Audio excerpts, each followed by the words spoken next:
कुरान मुक़द्दस के अंदर इरशाद फरमाया, लक़द कान लकुम फी रसूलिल्लाहि उस्वतुन हसना, कि अल्लाह तबारक व तआला मुसलमानों से खिताब कर रहे हैं कि ए लोगों, तुम्हारे लिए जनाबे मोहम्मद रसूलुल्लाह सल्लल्लाहु अलैहि वसल्लम की जिंदगी में बेहतरीन नमूना है। अगर तुम्हें जिंदगी गुजारनी हो तो जनाबे मोहम्मद रसूलुल्लाह सल्लल्लाहु अलैहि वसल्लम की कैरेक्टर को देखो, उनके अखलाक को देखो, उनके किरदार को देखो, उनकी चाल चलन को देखो, उनकी जवानी के आलम में देखो, और उनकी नबूवत के बाद वाली जिंदगी देखो, उनकी बचपना वाली जिंदगी देखो कि प्यारे आका जनाबे मोहम्मद रसूलुल्लाह सल्लल्लाहु अलैहि वसल्लम की जिंदगी कैसी पाकीज़ा जिंदगी। चूंकि ये प्रोग्राम मुआशरा इस्लाम मुआशरा के नाम से कायम किया गया है, लेकिन आज हमारा मुआशरा जो है बिल्कुल तबाह हो चुका है। आज जो है बेटी जो है माँ के काना नहीं मार रही है, आज नौजवान जो है अपने बाप का काना नहीं मार रहा है, और बाप भी अपने नौजवान बेटे को तरजीह नहीं दे रहा है। आज ऐसी हालत हो गई है, रोना रो रहे लोग। एक वाकया मैंने सुना कि एक बाप जो है, एक बेटा जो है अपने बाप का कॉलर पकड़ करके घर से बाहर खींच रहा, कॉलर पकड़ करके घर से बाहर खींच करके बाहर कर दिया। कुछ दूर लाने के बाद उसका बाप कहने लगा, ओ बेटा बस करो, बस करो, बस करो, यहीं तक मुझे ले जाओ, क्योंकि मैंने भी अपने बाप को घर से इसी तरीके से कॉलर पकड़ करके घर से बाहर किया था और मैंने यहीं ला करके छोड़ा। आज तुमने उसका बदला वसूल कर लिया, आज तुमने उसका बदला वसूल कर लिया। दोस्तों बुजुर्गों, एक बात याद रखें, जो जैसा करेगा उसके साथ वैसा होगा। हमारी औलादें देख रही हैं कि आज अपने माँ बाप के साथ क्या कर रहे हैं, नजरों से देख रही है। अगर हम माँ बाप के साथ अच्छा सुलूक करेंगे, दोस्तों बुजुर्गों, आने वाली नस्लें जो हमारे बच्चे हैं वो भी हमारे साथ वैसे ही सुलूक करेंगे। एक नौजवान की शादी हुई, शादी होने के बाद कुछ अरसा के बाद उसका एक 8 या 10 साल का बच्चा हुआ।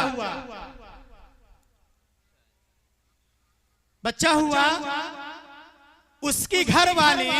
उसकी बीवी अपने शौहर के क्या बोलती है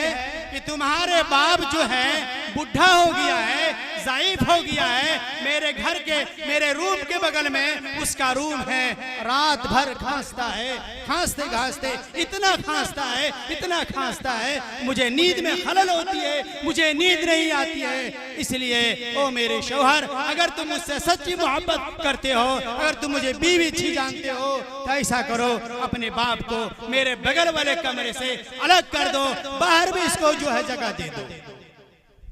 रात में मुझे नींद नहीं आती।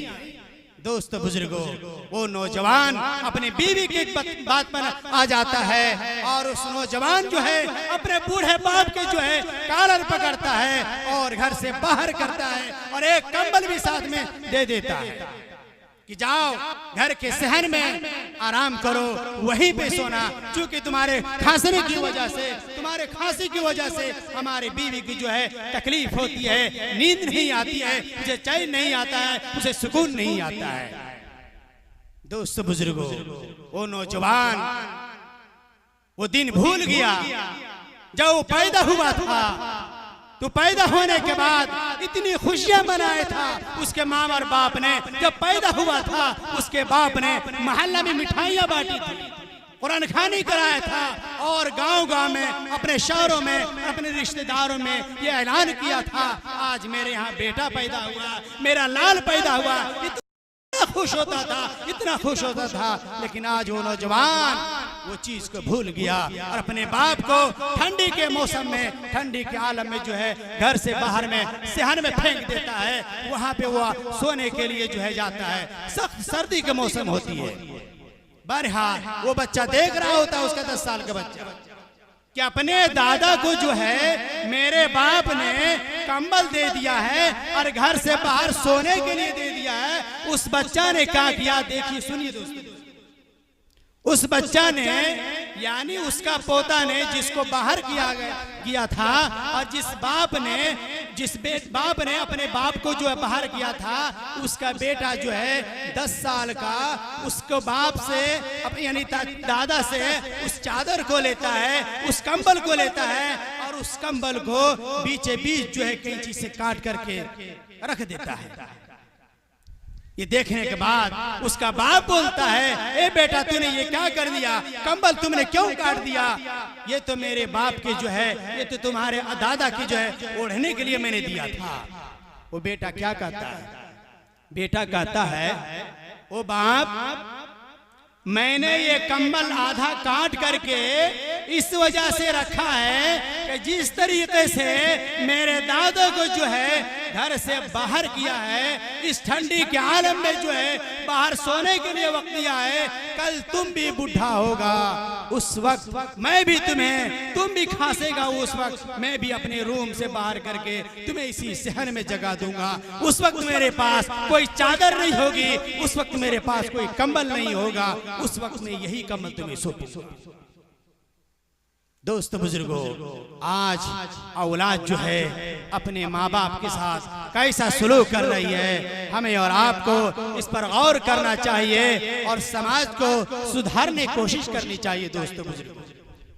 माँ बाप की दुआ ऐसी दुआ है कि हर वक्त जो है अपने माँ बाप की जो है दुआ लेनी चाहिए। दोस्तों बुजुर्गों, माँ बाप अगर हाथ उठा करके अगर दुआ कर देती है तो मैं ये गारंटी देता हूँ कि अगर 10 मौलाना भी आपके लिए दुआ कर दें, वो गारंटी नहीं है कि कबूल हो जाएगी। 10 पीर अगर जो है आपके लिए दुआ कर दे